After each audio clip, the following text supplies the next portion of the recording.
Well, good morning. So either I just have this weird enjoyment of tools, or bold faith must be a lot of work. So we've gone from shovels to axes to you name it in this series, and today we are going to be looking at this story about a floating axe head. Some of you may not even know that such a story exists in the Bible, but it does. So you got your Bibles, look at 2 Kings with me. 2 Kings, chapter number 6. Excited about bold comeback today. Is anybody in the building that could just use a good comeback in some area of your life?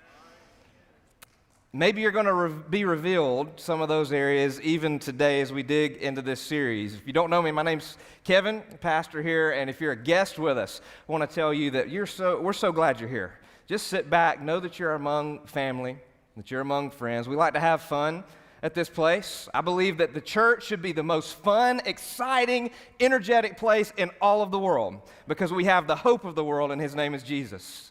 And so you're among friends celebrating that very thing. And our family is an extended family. That family has extended to Florida and to beaches all around the world. And so if you are watching us online today from the beach or from your house in your pajamas, whatever that looks like for you online on television, thank you for joining us as well. But I'm pumped about what God is going to do in your life and in mine today. It's time to get to work. Anybody ready to get to work? I bet you won't go to sleep today, will you? 2 Kings chapter 6 is going to give us our fifth story about this man called Elisha. We've been looking at the life and the journey of Elisha, and Elisha really shows us what it looks like to have bold faith even during uncertain times. And you know, really, when you look around your life and mine, it mirrors us, doesn't it? Quite a bit. To this idea that we're called to have bold faith, but we have to exercise that faith when it's not very convenient and when things around us are uncertain. And so today, as we look at bold comeback in this story, here's the premise of what our series has really been about so far. We've been looking at the fact that a lot of times we'll ask God to do bold miracles through our faith, yet refuse to put ourselves at times in a position to need those miracles. We ask God, do these amazing, miraculous things in my life and through my faith, God. But in the journey, don't ask me to do anything that would be uncomfortable or that would stretch me. Or maybe we say, God, stretch me, do bold things, bold miracles through my faith. And God says, okay, we'll take this step. But we say, and we hold back. And we hold back. And what we're looking at in this series is principles from the life of Elisha that'll help us take that step. Not hang over the ledge anymore, but actually take the leap of faith that God has been asking us to take. For some of you, it's to stay put, it's to stick it out, it's to not quit and not give up on these things that maybe you've been tempted to give up on. For some of you, it is a big step of faith. For some of you, it's stepping up with giving of your finances or of your time or of yourself to somebody else. For some of you, and I've been hearing story after story about how God's been stretching and doing new things. But one thing is in common, it requires a lot of work. Can I get an amen? If you're going to have bold faith, it doesn't just show up on your doorstep and go, I'm here to make you faithful today. But then again, does it? I think we have that through Jesus. A lot of times, though, he just says, pick up the tool and let's get to work. We've been asking the question in this series, how can I then position myself for God to do bold miracles through my faith? Look at 2 Kings with me, chapter number 6, and we're going to look at a story about a floating axe head. We're going to look at this story about Elisha, and he is really training other prophets at this point. You know, he was the young prophet in training, if you will, under Elijah. So everybody say Elijah. But we're talking about Elisha, so say Elisha. That's who we're looking at. Now Elisha is the prophet in Israel. He's the man. He's the one that they're coming to for training. And so he is literally training a group of what we would look at as like seminary students at this season of his career and of his calling as a prophet of God. And so that's where we pick up our story today. But here's the thing that's going to help you. Here's the thing that I believe is going to connect all of us, not just the fact that we're here and we're not on a beach somewhere, but also this fact that in this story, there's a big need that's once again represented.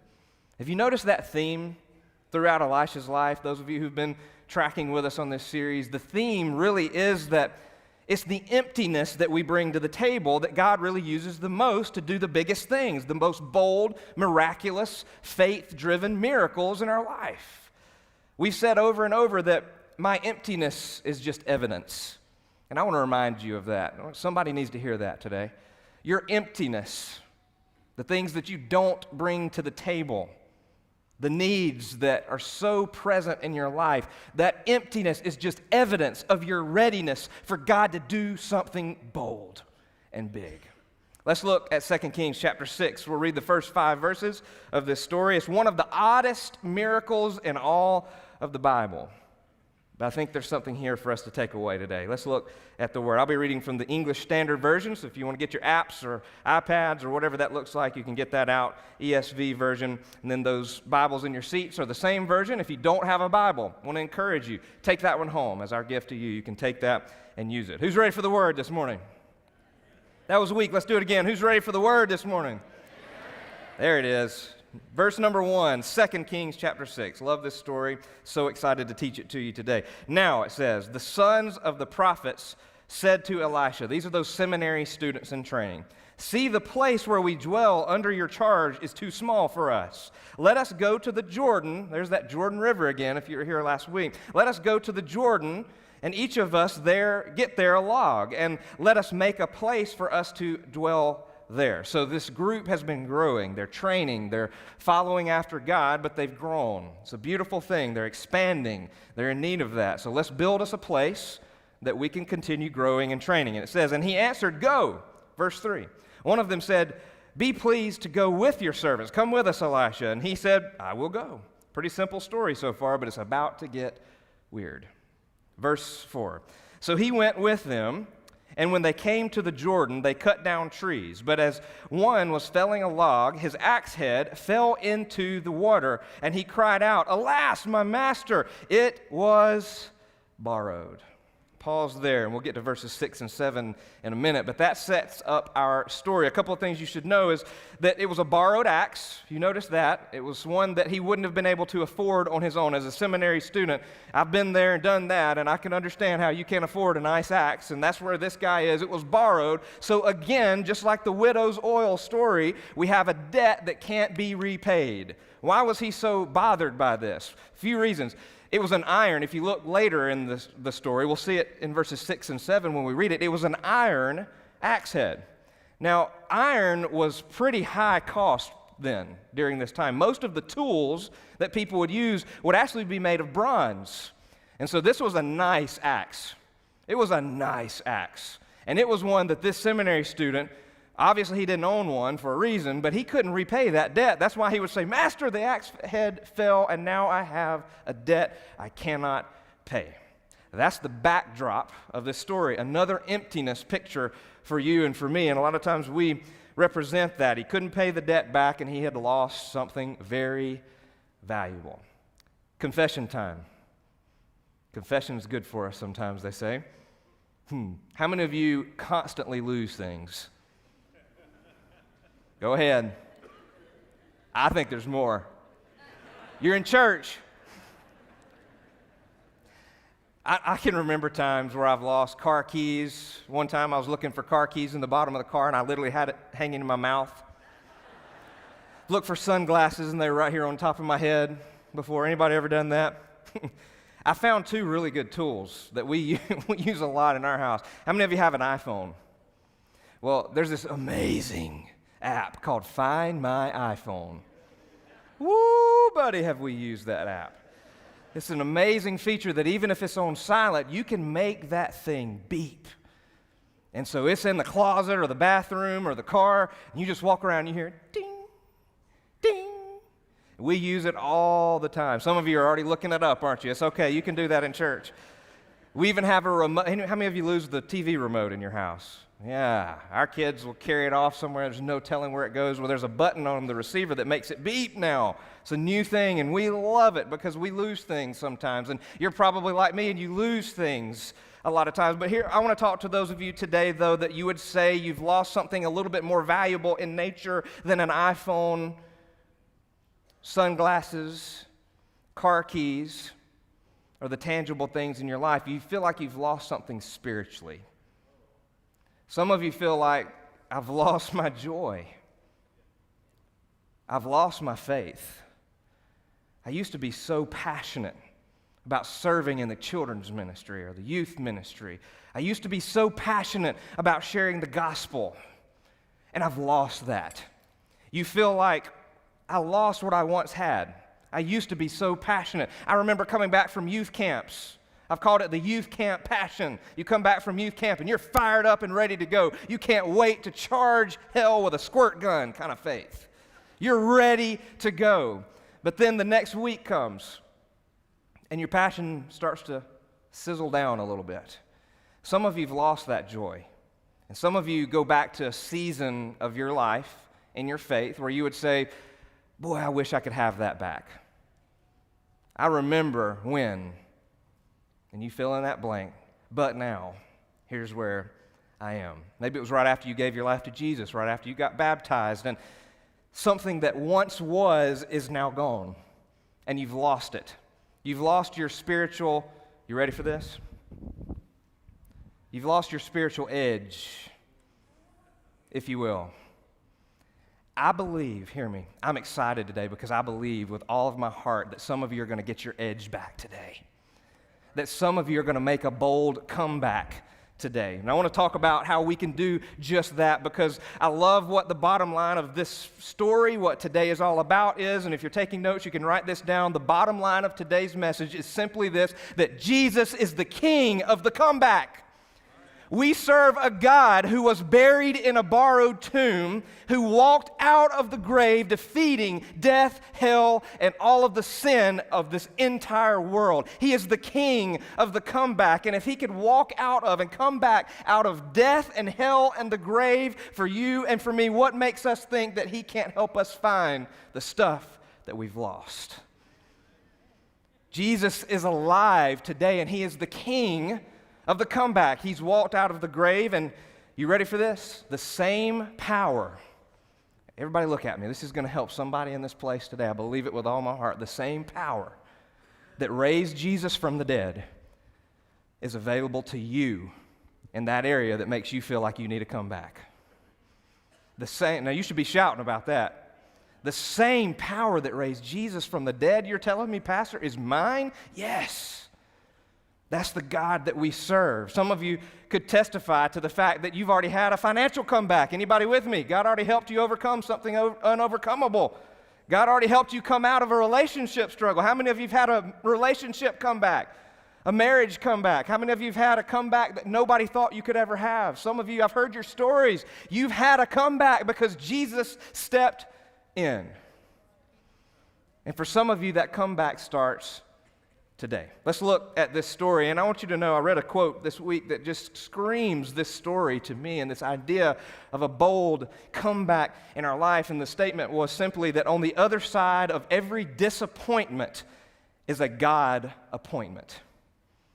On the other side of every disappointment is a God appointment. You've got an appointment with God to hear something that's going to change your life radically even today. I truly do believe it. I want to answer two questions today that this story begs, and when we talk about having a bold comeback and that Jesus is the king of the comeback, the first question is, how is a bold comeback possible for me? You said, man, you were in my head. No, I was just in mine. I struggle with that question just like you do. I've had those seasons where I didn't think a comeback would ever be possible for me. Some of you are in that season now. Some of you remember seasons like that in your past, and it's still holding you back. Some of you are walking into a new season where you're asking, how can I have that kind of a comeback? The second question I'll answer in a few moments is, how do I get my edge back?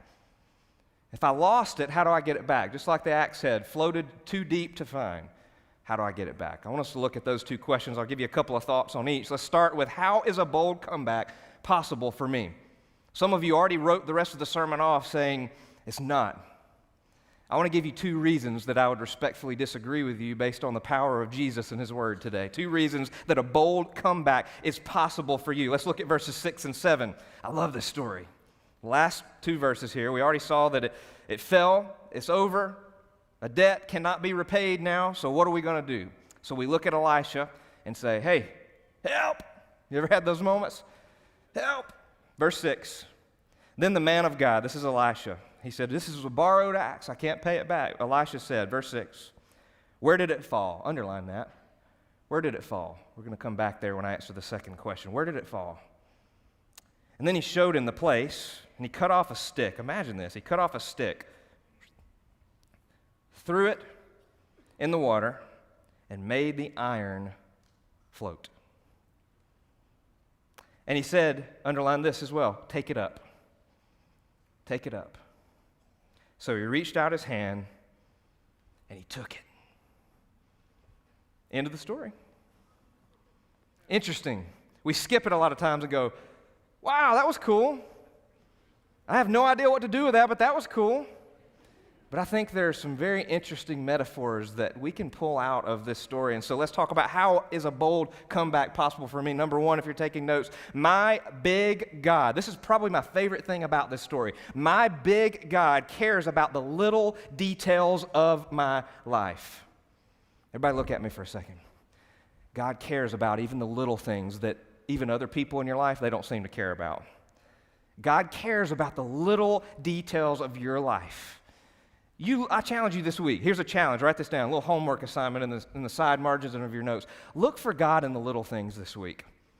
You know what I'm convinced of? That next week when you come back and we continue this Bold Faith in Uncertain Times series, you'll have a list of ways you found God even in the little details of your life. Those little things that we don't expect. And I'll give you a couple of stories about that in just a few moments about my own life. But here's what I want you to know today is that God knows how to help you find even that stuff that you didn't even mean to lose to begin with. He's aware of those things that you've lost. He's aware of how you've lost your edge. He's aware of where your joy went and how your faith doesn't look and feel the same as it used to. And He cares. God cares about your comeback. God cares about where you sit. God cares about all those things that you've lost, all those things that you're losing, and all those things that hurt you the most deeply in your life, because our big God cares about the little details in my life. Let me give you a statement that'll help you this week, because anybody ever had a setback before? Some of you are in the middle of some big setbacks right now. How many of you ever caused your own setback before? How many of you ever had a setback that you didn't cause before? Yeah, you've probably experienced both. My list of things that I cause for myself tends to do this sometimes, but a lot of times we don't even ask for it. We're going to talk about that in a minute too.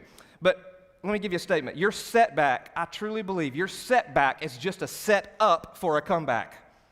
When God gets involved, when Jesus sticks His hand in, your setback is just a set up for a comeback that only God could do in your life and your faith and your journey and your hope and your joy and your passion and your contentment and all those things that maybe you feel like you've lost.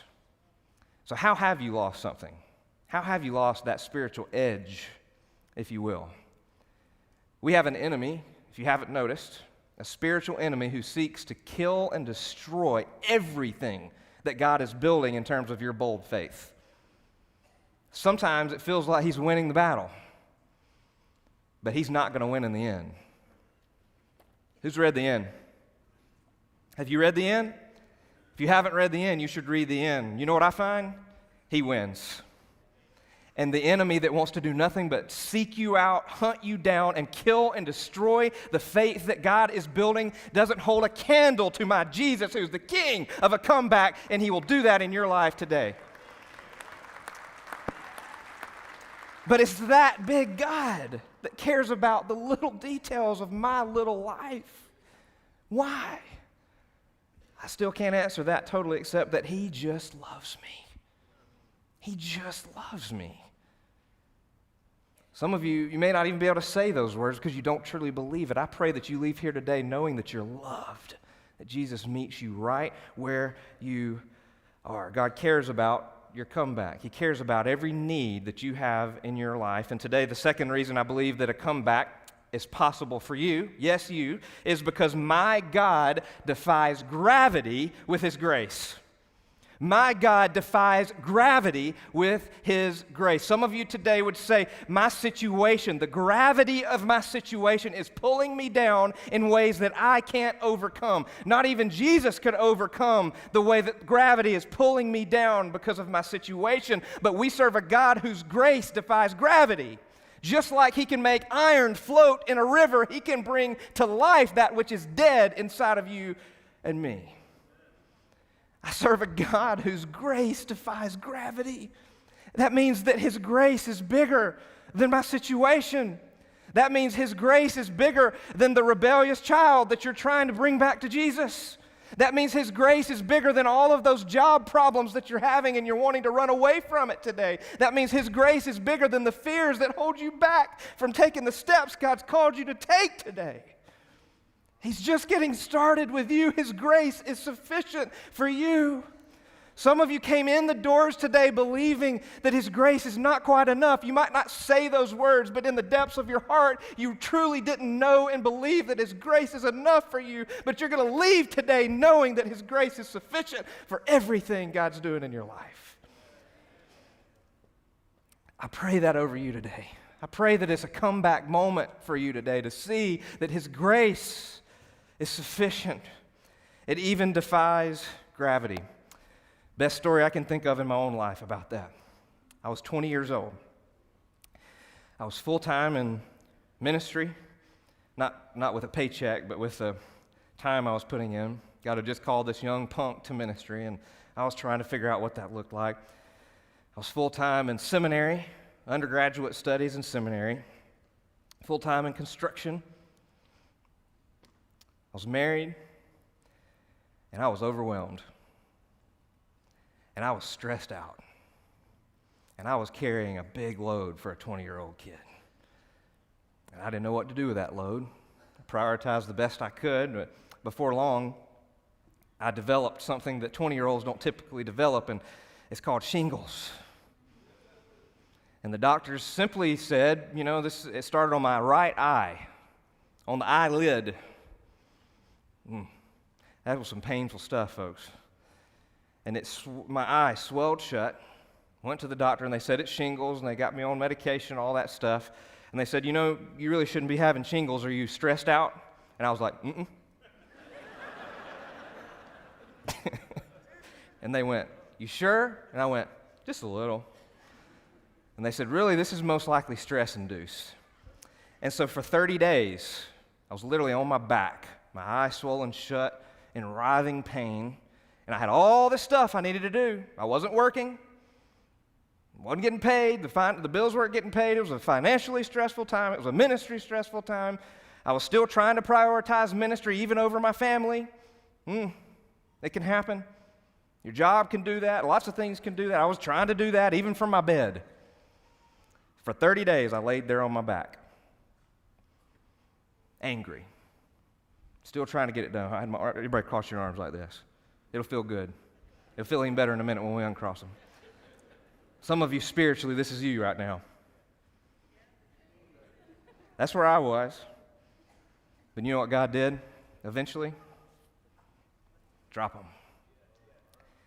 He uncrossed my arms because guess what? I didn't listen. Any hard-headed people in the room? Hear it? Can I get an amen from my wife in the back? Guess what happened to me? I healed, eye opened up.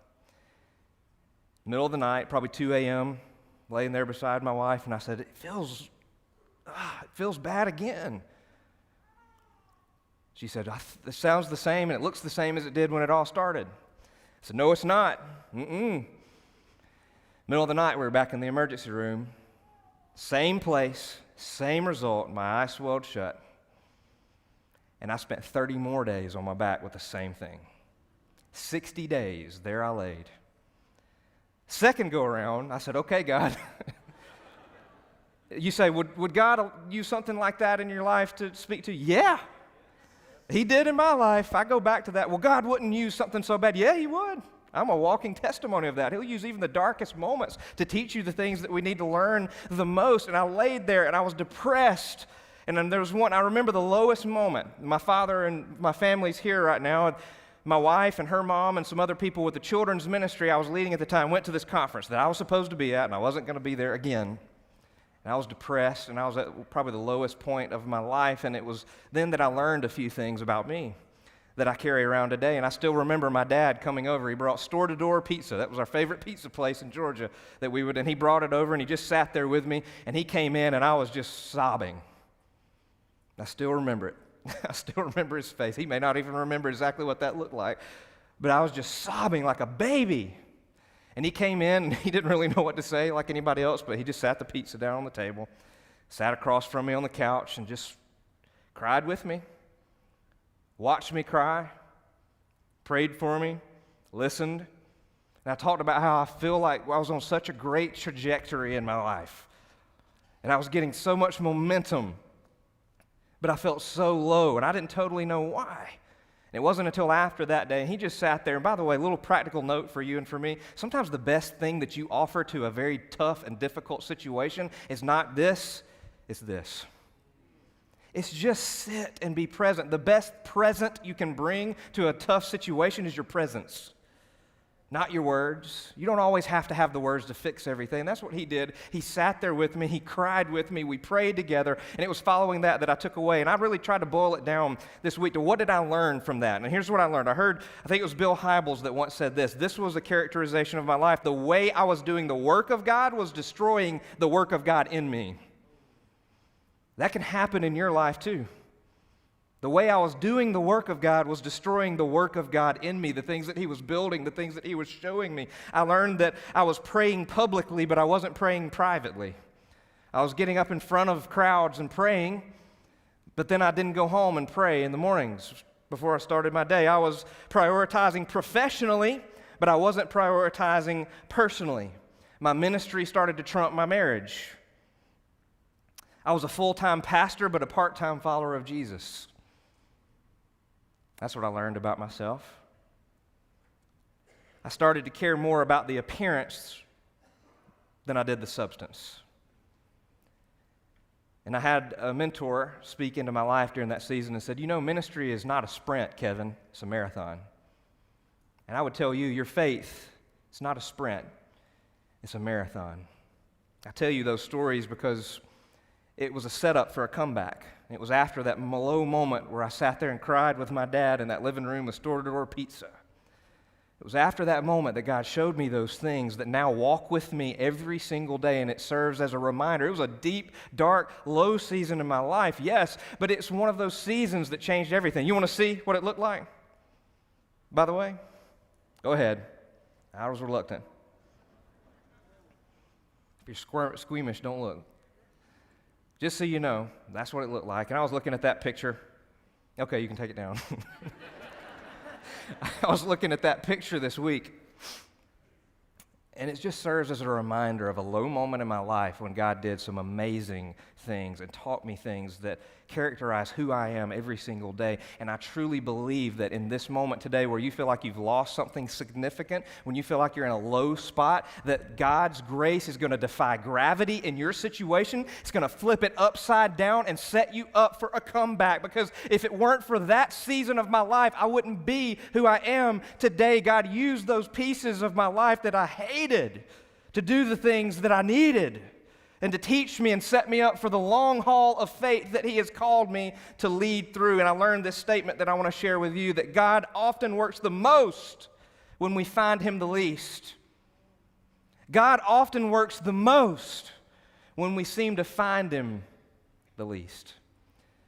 Some of you feel like you've been searching, and you know in Scripture it says, seek me and you'll find me, and you don't believe that because you seem to find God the least. I would tell you that God's just using that setback as a set up for a comeback that he's going to bring about in your life, because he's working in the silence, he's working in the background, and he's just getting started. He's not done with you. He's still the same God that he was when he saved you. And if you don't know him today, he's the same God today when he does save you, and I believe that's going to happen for somebody today, that he will be 100 years from now. He's the king of the comeback, and his grace defies gravity. How do I get my edge back? All he did, by the way, was throw a stick in. We serve the God who can use a stick to make iron float. What makes you think he's not bigger than your circumstance? What makes you think he can't help you get your edge back? How can I get my edge back? Two things I see from this story I want to share with you. Number one, revisit where you lost it. Verse number 6, it said, where did it fall? Elisha said, where did it fall? Where did it fall? Some of you do need to go back and think about at what point in my life, where did I drop that passion? Where did I lose the joy that once characterized who I was? And revisit the site of the crime. Revisit the site where that edge went missing. It can be painful and emotional, but I think it's significant in this story. He said, where did it fall? Go back. Show me where it falled. Where did the loss happen? Where did we get off track? A lot of times to get back on track, you got to revisit the places where you got off track to begin with. And for some of you, that may mean that you've got to go back and see a counselor and work through some loss or some grief or some trauma that has happened in your life and actually revisit and work through that. Some of you, it may mean that you need to take a step that you've been holding back from. It may mean that you need to stick something out and not quit. I don't know what it means for you, but I know today that as you go back there and revisit it, God's going to show you some new things about it. I truly do believe it. Does that mean we live in the past? Mm-mm. That's the whole point of this story. You'll see, he doesn't just say, where did it fall? The end. Stay there. Yea, though I walk through the valley of the shadow of death, I'll fear no evil. I love that he says, even though I walk through the valley. Doesn't mean I pitch a tent there, but I do have to walk through it. I do have to keep going. And so the same thing can happen with us. Proverbs 24 and verse 16 says, though a righteous man falls 7 times, he rises again. It's time to rise again and walk through that valley that's been holding you back. It's time to pick that tent up, throw it in the fire, and keep going. But here's what I know. Number 2, how do I get my edge back? Go back, yes. But number 2, take it back. Write that down if you're taking notes. Circle that. Take it back. Take it back. Pick it up. Some of you have been really good at revisiting the scene of your edge loss, but you've refused to pick up the floating iron that God has put in the water right in front of you. God has given you a way out. God has given you the power to take forward steps, but you still go back and look at where you lost something so much that you're not even seeing that iron, an axe head, is floating in the water beside you. I love that Elisha looks and says, where did it fall? He throws the stick in, it floats, and he says, take it up. Take it up. Sometimes God's doing something so big in our life, but we miss what he's doing, and all we have to do is just bend down and pick up that which God has made float. That which God raised to life is in front of you, and it's in your grasp. God's grace that defies gravity has put it in your grasp. It's time to take it up and move forward today. I love that God is the only one who could have made the axe head float. All that student had to do was just pick it up. That's the same power that raised Jesus from the dead that you have available in your life today. It's time to take hold of that power today. And when we look at this story, I want to walk through a few of these stories and just mention a few things. Think about the stories of Elisha's life. If you haven't heard the rest of this series, go back and listen to these stories because they all have a theme. I go back to the beginning. It's only God that can give a call, as he did with Elisha, but he wants you to burn the plow. Only God can send the water, but he wants you to dig a ditch, even when it doesn't make sense, with bold trust. Only God can multiply the oil, as he did with the widow, but he wants you to go gather the empty jars. Only God can heal leprosy, Naaman from last Sunday, but he wants you to go take a dip in the river. Only God can make the axe head float, but he wants you to lift it out. He wants you to take hold of the power that's at your fingertips because of his grace that can defy gravity. It's kind of like prayer. We all have the constant opportunity of prayer, but we need to hit our knees. Just because I don't pray doesn't mean that I can't pray. We have it at our fingertips, but we've got to hit our knees. Just because I don't choose to plug into God's power doesn't mean it's not there. The same thing is happening in your life today. And so what do we do with this? Last statement I'll give you today is simply this: do what you can do and trust God to do what you cannot do. Do what you can do. Do what you can do. Take the axe head up. Go gather the empty jars of oil Spend time on your knees in prayer, praying for that relationship that seems to be dying. Do what you can do, but then leave it at the foot of the cross and trust Him to do the things that you cannot do, like raise an axe head up from the Jordan River and make it float. Do what you can do, and then trust Him with all those things that you can't. In Deuteronomy chapter 30, it talks about kind of coming back to God. That was a theme in the nation of Israel. They'd get away and they'd come back, and they'd get away and they'd come back. Does that sound like your life? Up and down and up and down, get away, come back. The end of these verses, Deuteronomy 30, second and third verses, it just simply says, God will restore your fortunes and have compassion on you. God will restore your fortunes. They didn't go anywhere. Here's an interesting thought. A lot of times we get so discouraged by the fact that we can't find the axe head in our life. But there's power in realizing it never went anywhere. It's right back where we left it. A lot of times with God's power, that's what we do. God wants to restore or bring a comeback in your life, but every time that He has done that in my life, you know what I've noticed? Every single time, His power, His presence, His person, who He was always in the same place. It was just me that got off track. It was just me that lost focus. He's always the same. Jesus is the same yesterday, today, and forever.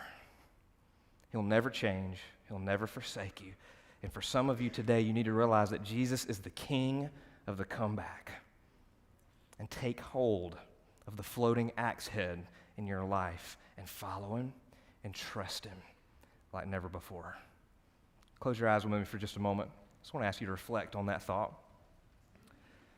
Even in the story about Naaman last week, where he went and dipped in the Jordan River and God healed his leprosy. I was looking at that even some more this week, and that word, his skin was restored, it said, even means to be made better than new.